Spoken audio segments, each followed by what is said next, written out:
doghouse. I think I like it better. No, I'm kidding.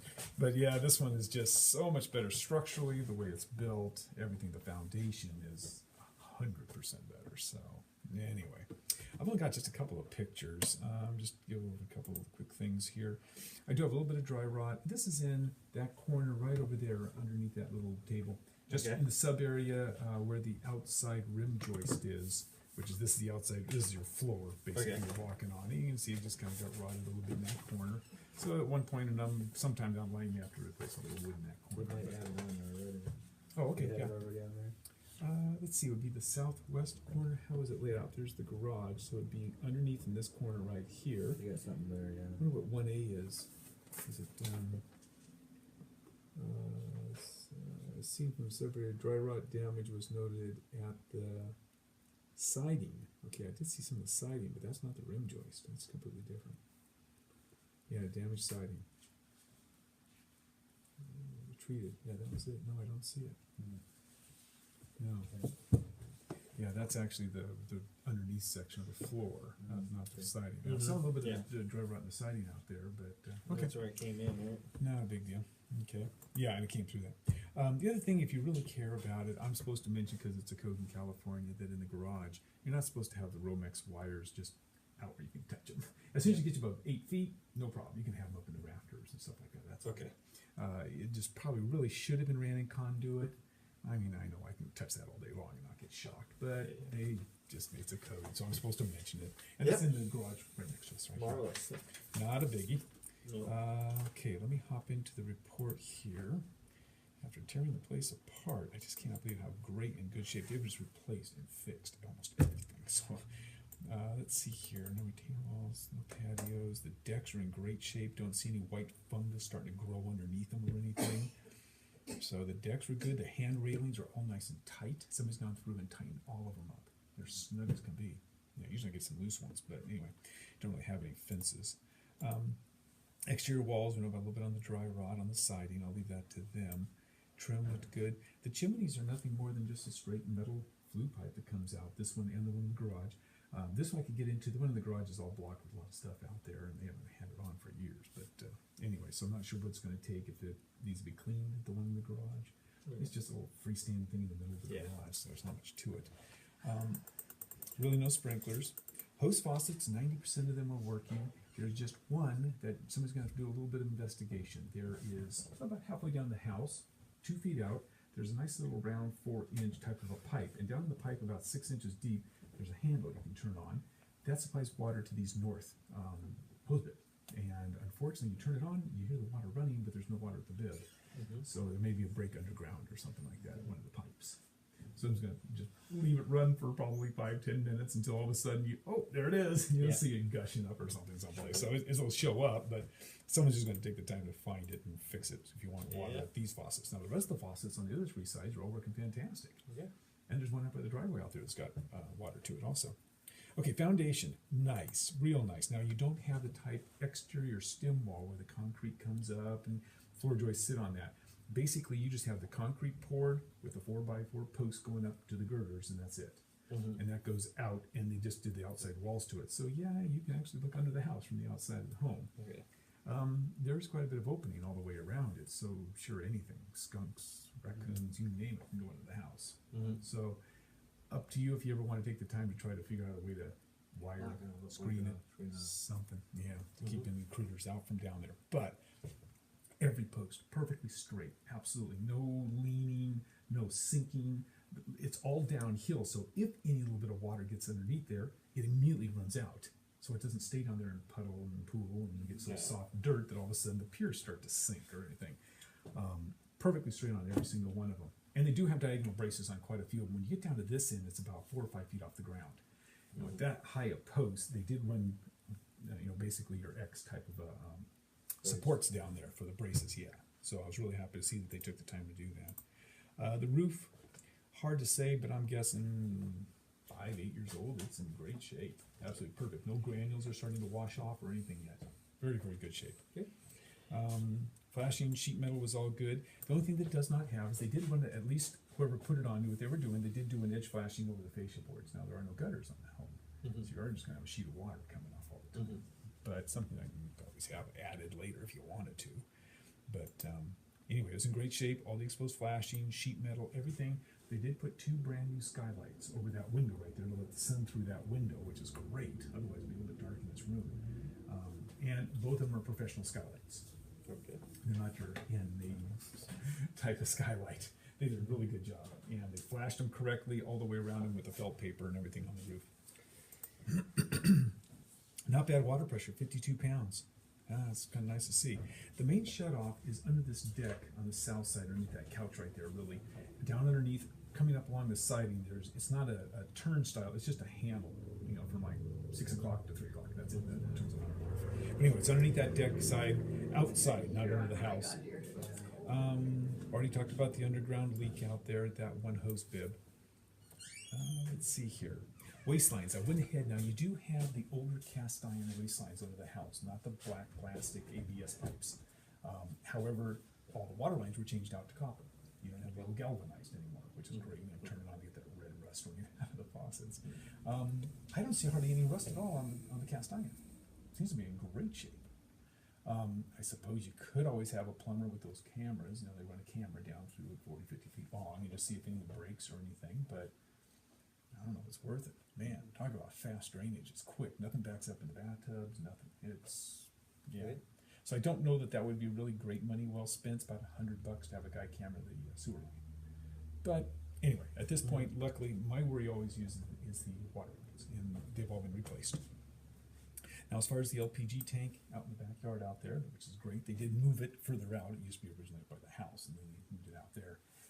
I did check it. It's down to only like 5% on the fuel. Okay. So it's something you may need to kind of watch. Maybe put some new propane in it. I guess they own it, so you'll end up owning it. You're not renting or leasing it, which makes it kind of nice. Oh, the tank? The tank Is it a out there, big one? yeah. Is it a big one? So I'm not sure. You have to check with them as far as the information on it and where they're getting the propane from. Okay, as far as the water heater goes, it's a 40-gallon water heater just outside, and on the north side of that closet, vent piping. I hand touched everything on. It's completely dry. Gosh, compared to the last one. Oh man, I remember that one. Okay. It does need one more strap though. There's a strap around the top, but they never actually tightened it. You can just move it up and down. Yeah. There's only one strap at the top 1/3. There has to be another one at the bottom 1/3. But even the one that is on there is completely loose. You can slide it up and down all over. So just get 2 straps on there and make sure they're tight. That's it. That's all I could call on it.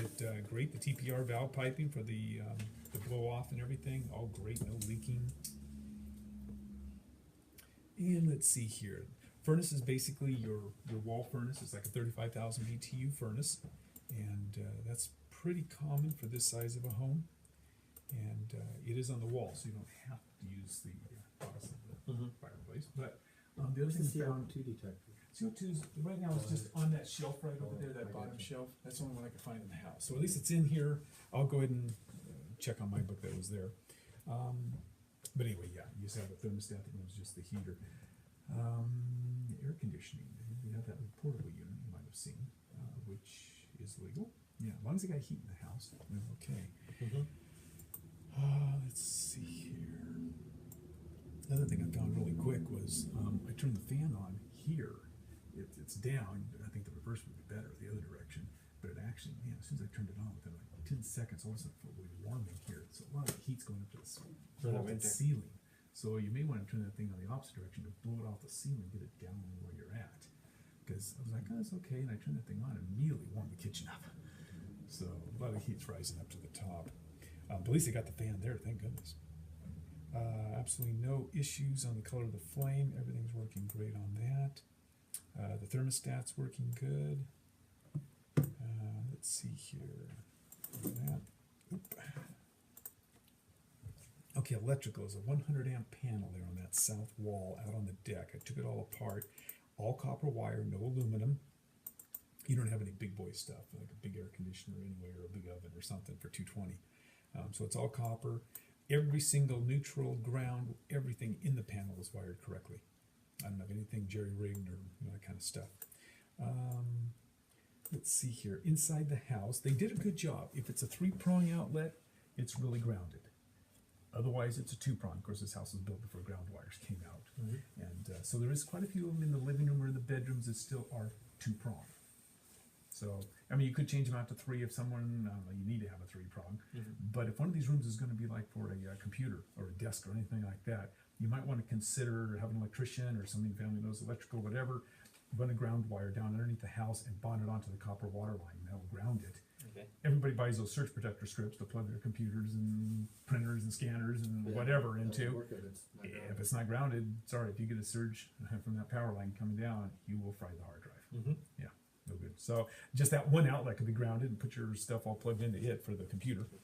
The GFCI in the bathroom is grounded. GFCI is in the kitchen here, and there's one over here somewhere. There's the other one. Anyway, they both are grounded correctly too. There's only one outlet in the house. It's a three-prong that's not really grounded, and it's on the garage page. When you go into the garage, the west wall, there's one new outlet there. Mhm. It's still only two wires, even though it's a three-prong. And it's Okay. the only one in the house I could find that is not really grounded. All the rest were fine. Let's see here. I looked for the doorbell. I couldn't find it. No ding, no dong. Sorry. Let's see here. Okay, nickel and dime stuff. The front door does not latch. This one does. That one, for some reason, if you close it, you can open it right back up. It's just the stripe that needs to be adjusted up or down a little bit. It's not quite falling into the hole. Lock does not work on the hall bathroom door. Well, I'm really reaching for something to put down, aren't I? Anyway, you may have to change the handle if the lock is broken. But anyway, if you have company, I mean, they may want to lock the door if they go in there. All the new vinyl windows, great. New ones and no fogged windows. They all slide smooth, really nice. There's quite a few upgrades for an older home in it. All the wood walls, wood ceilings are great. I don't see any major water stains either from like the old roof leaking or something. Usually on the edges and stuff, I get more water leaks. None. All this View Rustic is in great shape. The only thing we were just talking about, wasn't too sure, is there insulation above this, or is there insulation in the walls? Then I don't know. Usually what they do is they'll always use all the rafters, like every 2 feet, put the insulation in there, and then they put this shiplap here up underneath it. So you can't really see what's up in the attic, which is not an attic, it's nothing more than about a 10-inch space. Usually they'll use like a 2x10 or a 2x12 just wide enough to throw some bats in there. So I don't know for sure if we've got any insulation in the ceiling or in the walls. We'll take a little bit of looking. The older place have like a smaller rafters too often, right? Yeah, they do. So you can't really get the full. You can barely get maybe just a little 3-inch insulation in there or something. Yeah, so that will take a little bit of looking. I'm not sure if they did put it in or not. Yeah, because I can't believe that these are the main supports 4 feet apart like this. I doubt that seriously. I bet you there's regular rafters going up, and they put the insulation, if anything, between those rafters. Yeah. Fireplaces we've kind of already talked about. All the floors looked really great. It has some tile in the bathroom back there, and no cracks in the floor tiles. Very, very good. Linoleum and carpet are the other ones you got.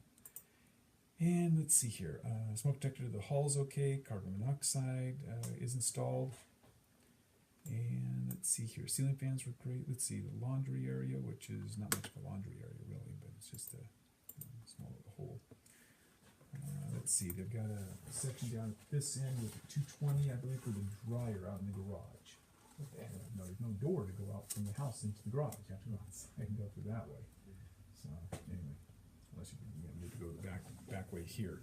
The only dry rot I really had also besides the siding is the double doors at the back of the garage that open up. One of those doors does have some dry rot down at the bottom of it, but it's kind of like that siding with the bats, the 1x2s that they put on kind of a thing. Yeah, Yeah. the board and batten. Yeah, that's it. Yep. Let's see here. That was all okay there. Good there. Yeah, they did have the dryer venting to the exterior. That was good, at least out there in the garage. The only thing we really had in the garage was just basically the wires on the walls that really should be in the conduit. And you don't have a garage door opener, roll-up doors. They're just barn door style, kind of a thing. But the electrical out there was all good. The only thing, just to let you know, is that the exposed Romex wire and that one outlet on that west wall is not really grounded, even though it's a 3-prong. But you could ground it. Yeah. And let's see, our kitchen, they just replaced all the Formica countertops and came out good. Cabinet door got taken by the contractor. He's rebuilding it or repairing it anyway. I guess it was cracked or damaged. So they're getting that fixed right now. Well, You do not have a garbage disposal. The range oven, this is, now you'll notice as far as there's no oven here. So, and I guess originally this used to have an oven built in here type of a thing. So now we got the cooktop and a convection microwave. So that's the other way around about it. So you can just hit convection bake, put it up to 350 degrees, and that's it. This is now your oven, besides a microwave. So it's a nice small little oven, but anyway, it'll work. I mean, you can put a casserole in there at the same time. It'll take a regular oven. So it does work. I just want to let you know, it's not like you don't have an oven in here. Couldn't find a dishwasher. Looked all over for it. He's on the porch. Ah, yes. Yeah, I love it. Let's see here. The microwave works great. No problems with any of that. So all the appliances in here are good. And last is the bathroom. Toilet tight, no leaks, no cracks. Perfect. The sink, again, I filled all the way to the brim. I hand touched all the drain lines, the shut-off valves. They were all great. Bathtub and shower. They've redone the whole entire bathroom area. They did all brand new tile in there. The tub. This is not the type that has the pull up and down for the drain stopper in the bathtub. You have to use one of those white rubber kind of little stoppers, but that works. Shower's got great pressure on the head, so no issues for taking showers and everything. Have one little cracked tile, but it's a hairline little crack in one of the tiles on the outside of the tub. But it's not like loose or anything. It just cracked, I guess, when you put it in. And hot and cold is perfect. Hot's on the left, cold's on the right. We reverse plumbed anything. So my biggest thankful thing about this house is the fact that, okay, it doesn't have the regular perimeter concrete, but the pier and posts that's on this thing are strong as can be, and they're sitting in concrete. So they actually dug a hole, put concrete down in it, then put the block of wood on top of that, and went up with the posts. So it's not just sitting on a couple blocks on dirt, which we seem to get so darn often up these hills here. Nobody pours concrete under their piers. Oh, wow. This was all done that way. I'm from So New England. super. Oh, yeah. I'm like, let's dig. That's We the way it dig, is. we I know. dig. Yeah. So they did do concrete under all the piers. I'm very impressed with the foundation on this house for being like, what is this, 1930s? Can you tell if there's any insulation in the floor? No floor installation. Okay. Zero. That makes it a little colder with the stem We'll wall. be a little cooler on the, bare feet wise, you'll notice that. You could consider doing that. You'd have to get, it's like that yellow kind of plastic netting material that they actually can stretch across. Once you put the insulation up and you staple it, you put that under to keep it from ever falling down. You could do it, but I bet you most of the insulation guys to do this much square footage is going to be about $500 or $600 to insulate this floor. Don't they always go up and shoot it too, or no? Not the way. I don't know if they can do it on the floors. They might. Most of the time, they just, like if it's 2 foot center floor joist, they just get the 2 foot wide that has a little piece of paper that comes off. They shove it up in, and the paper bends down, and they have that little staple gun go, and they just staple it. But over the years, that can actually loosen and start falling. So then they'll stretch that yellow kind of it's just a netting material. It's real thin, cheap, and real lightweight. And then they fire that on there also. Then it never falls down. So I don't know, that might help. I'm more concerned about, what the insulation is up there. You might be able to pull an outlet off one of these outside walls and be able to look past the box, the electrical box, and see if there's anything in there. And if you can, sometimes you can take like a little thin ruler or something and kind of put it in there, see if you feel any pressure, like you're pushing on insulation or something, or if it just goes right through the exterior wall. So yeah, and with the outside wood side, it's a little rough to get it blown in. I'd have to plug it and everything. It's a little work. Yeah, yeah. So anyway, but, so the insulation is a little question. I'm not too sure about that, but structurally the place is fantastic. And they've already gone through with the dual pane windows. That in itself is going to help hold a lot of heat in. So yeah, and the newer roof. Throw a stick in there and then probably close the windows open pretty soon. Yeah. This little Yeah. place. Yep. Just won't stay. Well, great. Thank you much. I'm really impressed. So- This is Yeah, a lot better that sounds shape, that's for great. sure. Well, from one extreme to another, huh? Kind of did, yeah. I mean, same, Well, still that same kind of an age, but yet just not at all the same construction, for sure. Let's see here. I do need to get just a couple initials and signature, same thing we did last time. yeah. And that's it. And then I'll get this sent out to Craig this evening. Let's see. Basically, it's the same thing. We're just gonna do Yeah. 2, 3 initials. Just do their.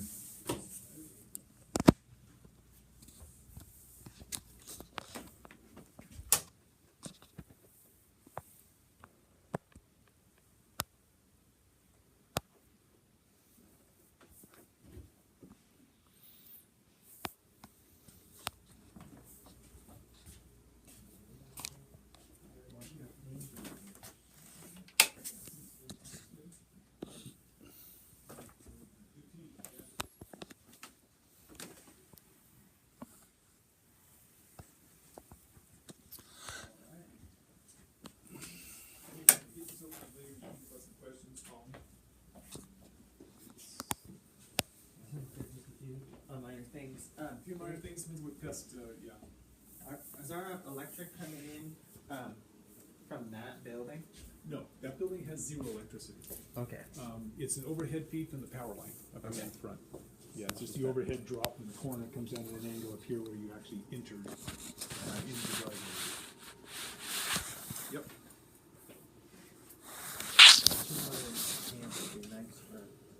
Yeah, this is just a Workshop and 100, weather, it is that old style